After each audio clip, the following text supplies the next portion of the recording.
Shalom, salam jumpa dalam kasih Kristus. Selamat berjumpa pula dalam program Suara Kebenaran, Klasis Kota Kupang Timur. Bapak Ibu, saudara-saudari, para pendengar yang dikasihi Tuhan, sebelum melanjutkan aktivitas kita di hari ini, mari sejenak kita ada di hadapan hadirat Tuhan, mendengar sabda Tuhan. Dan kita akan awali dengan doa. Mari kita berdoa.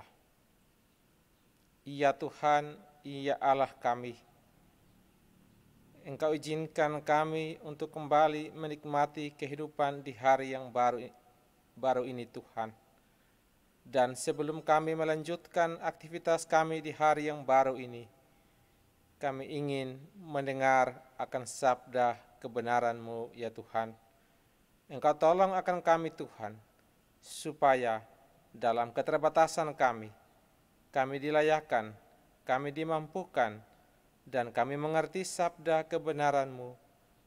Dan biarlah Roh-Mu yang kudus Tuhan menuntun kami, supaya tetap senantiasa hidup berdasarkan sabda kebenaran-Mu ya Tuhan. Amin. Bagian firman Tuhan yang dipersiapkan bagi kita sekalian untuk hari ini terbaca dari kitab Injil Lukas pasal 12 ayat 49 sampai 53. Di bawah perikop Yesus membawa pemisahan. Aku datang untuk melemparkan api ke bumi, dan betapakah aku harapkan api itu telah menyala. Aku harus menerima baptisan, dan betapakah susahnya hatiku sebelum hal itu berlangsung. Kamu menyangka bahwa aku datang untuk membawa damai di atas bumi? Bukan, kataku kepadamu, bukan damai, melainkan pertentangan. Karena mulai dari sekarang akan ada pertentangan antara 5 orang di dalam satu rumah, 3 melawan 2, dan 2 melawan 3. Mereka akan saling bertentangan, ayah melawan anaknya laki-laki, dan anaknya laki-laki melawan ayahnya, ibu melawan anaknya perempuan, dan anak perempuan melawan ibunya, ibu mertua melawan menantunya perempuan, dan menantu perempuan melawan ibu mertuanya. Demikian sabda Tuhan. Kita semua adalah orang-orang yang berbahagia bila sabda Tuhan ini tetap terpelihara dalam kehidupan kita hari lepas hari. Dari bacaan kita, satu tema yang saya tentukan bagi kita sekalian adalah karena iman maka berada dalam krisis. Jaminan hidup dalam kelimpahan berkat bagi kita bila mengikuti Yesus. Banyak orang sering menyatakan demikian. Iman kepada Allah di dalam Kristus Yesus merupakan jalan untuk memperoleh kehidupan yang damai, penuh sukacita dan berkat. Saya sepakat dengan kata-kata ini. Kenapa?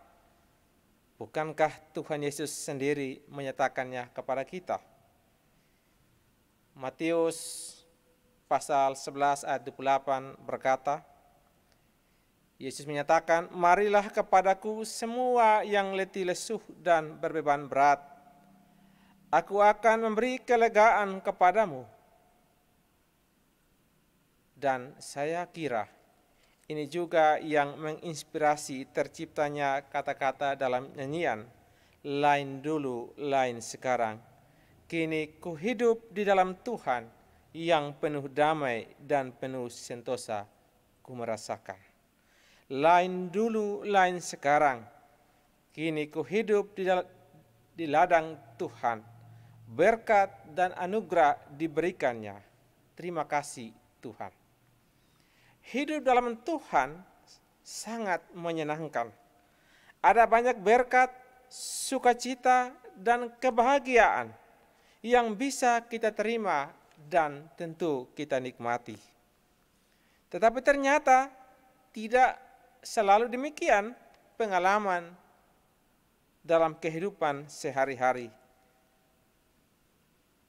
Mengikuti Yesus ternyata juga merupakan sebuah pengalaman berat, bahkan menyakitkan. Dan ini terutama dialami oleh orang-orang yang hidup dalam keluarga non-Kristen. Jika ada orang dari keluarga itu akhirnya bertemu Kristus dan memutuskan untuk hidup dalam ketaatan yang benar akan Dia, keputusan seperti itu seringkali mendatangkan krisis yang hebat. Kisah nyata berikut membuktikan hal itu. Seorang wanita bernama Selvi Rusmiyanti menceritakan pengalamannya pindah agama dari non-Kristen ke Kristen, lebih tepatnya agama Islam, menjadi viral di TikTok. Kisah ini telah ditonton lebih dari 2 juta kali. Diceritakan suatu ketika ia berjumpa dengan 2 orang perempuan yang membuatnya berani datang ke gereja. Selama 2 tahun ia secara sembunyi beribadah di gereja. Ia kemudian memutuskan dibaptis tepat pada tanggal 24 Agustus 2019. Dan tatkala ia memutuskan menjadi pengikut Kristus, berbagai caci maki, cacian, hinaan didapatinya. Bukan hanya dari orang tua atau dari keluarganya, tapi juga dari orang-orang di sekitarnya. Memilih menjadi pengikut Yesus ternyata kadang juga bukan sebuah keputusan yang membawa damai, tetapi justru melahirkan perpecahan dalam keluarga. Ada krisis yang terjadi dalam kehidupan keluarga dan juga kehidupan pribadi. Kristus ternyata membawa pemisah dan perpecahan di dalam keluarga. Bapak, Ibu, saudara-saudari, para pendengar yang dikasihi Tuhan. Ini pengalaman nyata banyak orang. Dan sesungguhnya bukan hanya mereka yang non-Kristen, tetapi juga keluarga-keluarga Kristen.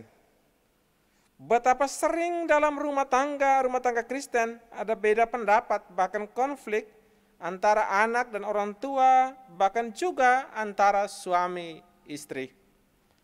Dalam pengalaman pelayanan, banyak istri mengeluh karena merasa tidak mendapatkan dukungan dari suami saat akan melayani sebagai seorang presbiter.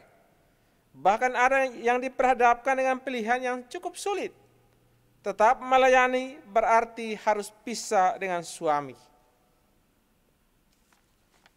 Demikian halnya juga banyak orang tua mengeluh karena anak-anak mereka lebih suka berada di tempat lain saat jam ibadah. Rasa-rasanya tidak sanggup lagi berhadapan dengan kenyataan ini. Bapak, Ibu, saudara-saudari, para pendengar yang dikasihi Tuhan, menjadi pengikut Yesus seringkali menciptakan dalam diri kita semacam krisis. Kita dituntut menanggalkan kemanusiaan yang lama dan mengenakan kemanusiaan yang baru dengan segala atributnya. Dan tuntutan itu tentu berat. Iman kepada Kristus justru menuntut kita untuk harus selalu siap membaharui dan mengubah cara hidup serta pola hubungan atau relasi kita dengan sesama kita. Ini satu tuntutan yang berat dan mengandung risiko. Berani melakukan itu artinya kita harus siap menempatkan diri dalam krisis. Kenyataan ini sendiri diakui oleh Tuhan Yesus Kristus. Bacaan tadi memperlihatkan kepada kita dengan jelas bahwa menjadi pengikut Kristus bukan pengalaman hidup yang gampang. Setiap hari pengikut Kristus berhadapan dengan ketegangan dan pilihan-pilihan yang rumit. Ayah akan bangkit melawan anaknya laki-laki dan sebaliknya.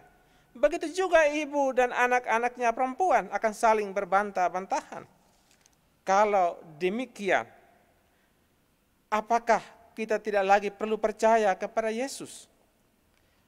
Lukas menulis perkataan Yesus sebagaimana yang kita baca dan kita dengar bersama tadi. Bukan untuk membuat kita memutuskan meninggalkan iman Kristen dan menolak Yesus. Bukan. Lukas menceritakan ini bagi saya dan Bapak Ibu, saudara-saudari, para pendengar sekalian, supaya kita berwaspada, kita tidak kaget, tapi harus selalu siap.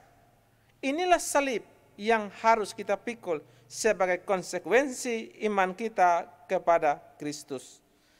Kalau ada orang percaya yang percaya kepada Kristus, tetapi dia sama sekali tidak merasakan ada yang dalam kehidupannya masih mengutamakan kesenangan, terus merasa enjoy dengan kebiasaan berbuat jahat, bersikap acuh tak acuh, manakala terus-menerus terjadi ketidakadilan dan perasaan terhadap sesama, empati, simpati menjadi kurang bahkan hilang, maka sesungguhnya dia menyatakan beriman kepada Kristus, tetapi dia tidak mengimani secara baik. Iman yang sejati kepada Kristus selalu menempatkan kita dalam konflik dan krisis dengan diri sendiri dan terhadap berbagai macam praktek ketidakbenaran yang masih berlaku dalam masyarakat. Kita tetap terpanggil untuk menjadi garam dan terang dunia dimanapun kita berada. Tuhan memberkati kita dengan firman-Nya. Amin. Mari kita berdoa. Terima kasih Tuhan. Sabda kebenaran-Mu mengingatkan dan meneguhkan iman percaya kami Tuhan, bahwa ada salib yang kami pikul sebagai konsekuensi dari iman percaya kami kepada Engkau ya Tuhan. Kami selalu diperhadapkan dengan tantangan, diperhadapkan dengan kehidupan yang kami sebut dengan krisis Tuhan. Tetapi Engkau begitu baik kepada kami Tuhan. Engkau mengingatkan kami supaya kami tidak kaget, kami tidak takut, kami tidak cemas, tetapi kami tetap waspada Tuhan. Terima kasih Tuhan. Engkau menginginkan kami dalam kehidupan ini terus menjadi garam dan terang dunia. Mampukanlah kami untuk itu Tuhan, supaya dimanapun, kapanpun kami ada Tuhan, nama Tuhan selalu dipuji dan dipermuliakan lewat kehidupan kami ya Tuhan.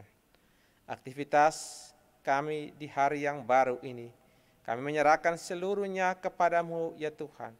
Engkau tolong kami Tuhan, supaya tugas dan tanggung jawab kami dapat kami kerjakan dengan baik ya Tuhan.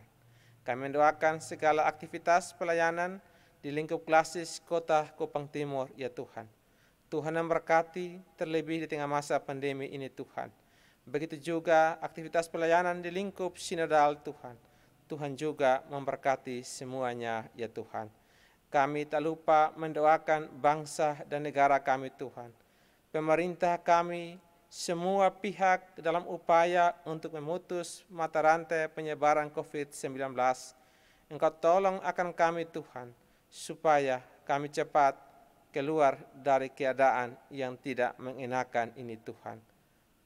Ampunilah dosa dan salah kami Tuhan. Di dalam nama Tuhan kami Yesus Kristus, kami datang dan berdoa. Amin. Selamat melanjutkan aktivitas di hari yang baru ini. Pastikan kita tetap menjadi garam dan terang dunia. Meskipun untuk itu ada harga yang harus kita bayar. Shalom.